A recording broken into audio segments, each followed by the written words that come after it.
All right, welcome to today's nugget. As usual, the disclaimer is that uh, don't apply any of this without speaking to your primary care provider. This is for educational purposes only. It's up to date at the time of the call, but if you're watching this at a later date, it may not be up to date. So check for the latest information, and then we do our best to be as accurate and complete as possible, but we can't guarantee it. So today's topic, what I really want to talk about is the importance of individual nutrients and the functioning of global physiology. And so I want to use an enzyme that we all have in our bodies called aldehyde dehydrogenase to give you an example of the importance of specific nutrients and how they can have large impact on your global physiology. Every enzyme requires nutritional cofactors to work properly. So for example, aldehyde dehydrogenase requires iron, vitamin B2, vitamin B3, and a mineral called molybdenum to work. And so if it does not have sufficient amounts of one or more of those nutrients, then the enzyme doesn't work, and whatever that enzyme is metabolizing is going to be impacted. So a way to help you understand this is in looking at aldehyde dehydrogenase and its role in digesting or metabolizing histamine. We are all familiar with histamine in the form of allergic reactions. So if you've ever known someone to have an allergic reaction, or you know someone who carries an EpiPen, they are intimately not so much fond of, but aware of histamine and the potential life-threatening effects of histamine, because an anaphylactic reaction is histamine increasing certain immune or creating an immune response that could be life-threatening. So less than life-threatening symptoms of histamine could be hives or dermatographia, where you scratch like you could write on your skin and it shows up, or flushing, or as you can see in this graphic, histamine could impact you in lots of ways you may not recognize it as being histamine. So from headache and vertigo down to congestion and sneezing, which makes sense in the allergy picture, down to menstrual cycle dysfunction, to diarrhea, to immune system changes. So if we are aware of histamine and histamine intolerance, then in order to address histamine intolerance, we'd need to check a person's system and say, are they optimally able to metabolize and degrade histamine? Because if you're histamine intolerant, it's likely that you aren't metabolizing it properly, so it builds up more in your system than it would in my system, and you're more susceptible to histamine reactions. So there's two major enzymes that degrade histamine, and this study is called Histamine and Histamine Intolerance, and it was in the American Journal of Clinical Nutrition in 2007. But here's a chart of histamine and how it's broken down. First of all, histamine comes from an amino acid called histidine, and then is metabolized from there.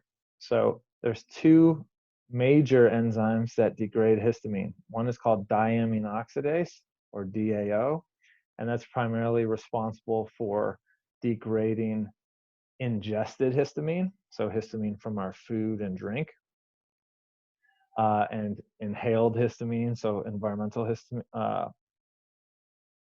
or not inhaled histamine, I'm sorry, you don't inhale histamine, but inhaled particulates like pollen stuff could drive histamine response. So forget that. I apologize. DAO, ingested histamine, food, fluids. HNMT digests intracellular histamine, so histamine that's inside your cells. And what I want you to notice here that's really important is as you go down the metabolism of histamine, you end up with the final common pathway here of aldehyde dehydrogenase on both sides, okay? And as we started out on the call, saying aldehyde dehydrogenase is an enzyme that requires 4 nutritional cofactors to function optimally. Those are iron, vitamin B2, riboflavin, vitamin B3, niacin, and molybdenum. So if you have an insufficiency or a deficiency in any of those nutrients, then this enzyme may not work and you won't thoroughly degrade histamine, and that could lead to histamine intolerance and histamine symptoms. And again, as a review, what could those symptoms possibly be? Well, here's a list for you, and there's many more besides this. So it's important to understand the nutrient level of an individual who's presenting with symptoms that don't seem to make sense or that seem to be broad. It could be something as simple as a molybdenum deficiency or a B2 deficiency or iron or B3. So you may be on the call or watching this video and saying, well, I don't have histamine intolerance or any of those symptoms. Well, this applies to other things like chemical intolerance.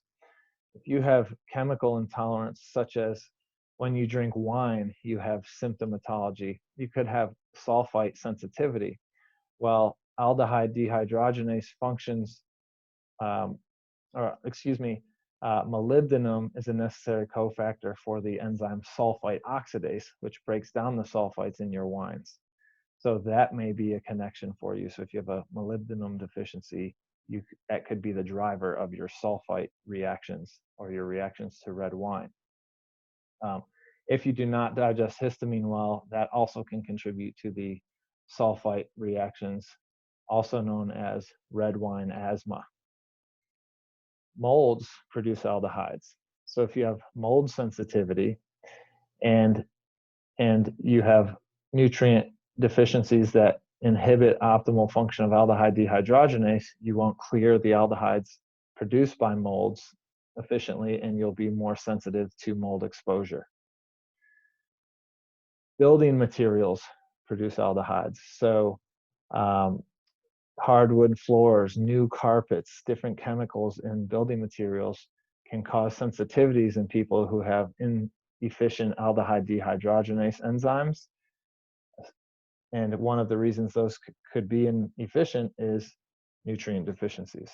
So there's broad application to this topic, and you could have one nutrient deficiency like iron or molybdenum and have multiple issues that fit a histamine intolerance picture or a mold sensitivity picture or a sulfite sensitivity picture.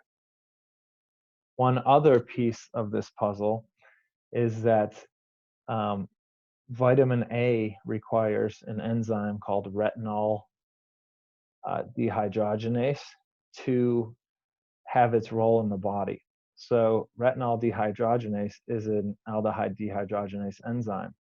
And again, in order to have optimal vitamin A levels and optimal vitamin A function in the body, which is key for immune system, key for skin health, key anti-inflammatory, key for thyroid function, you have to have optimal nutrient status of B2, B3, iron, and molybdenum. The nutrient cofactors key for all dehydrogenase enzymes, of which retinol dehydrogenase needed for vitamin A metabolism is one.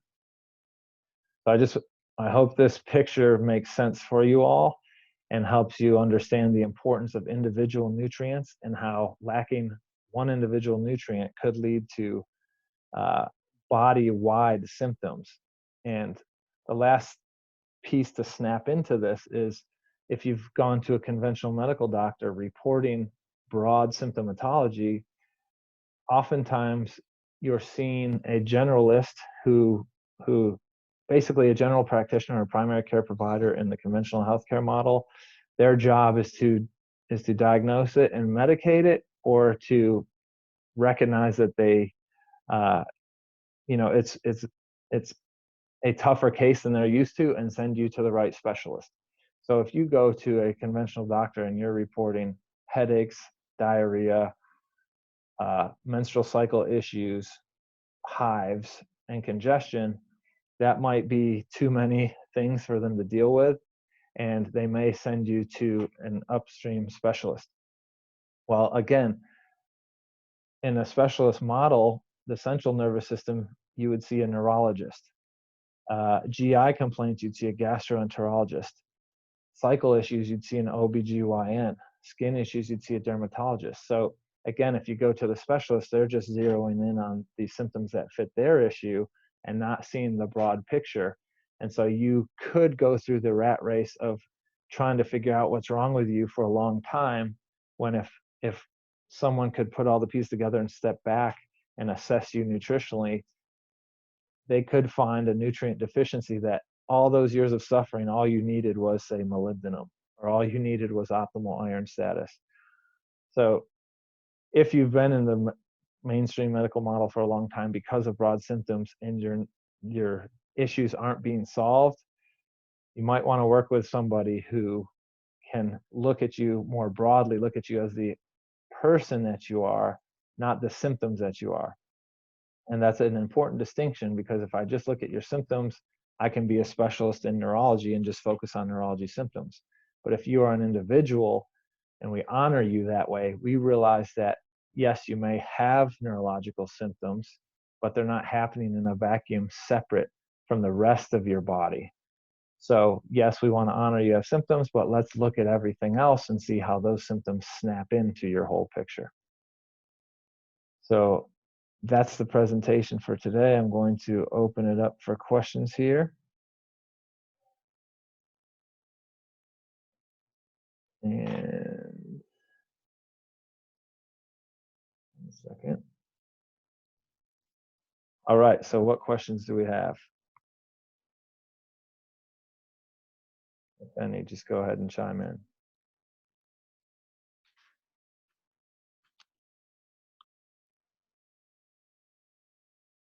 No questions? I either did an awesome job explaining it, or that wasn't an exciting topic. No worries either way.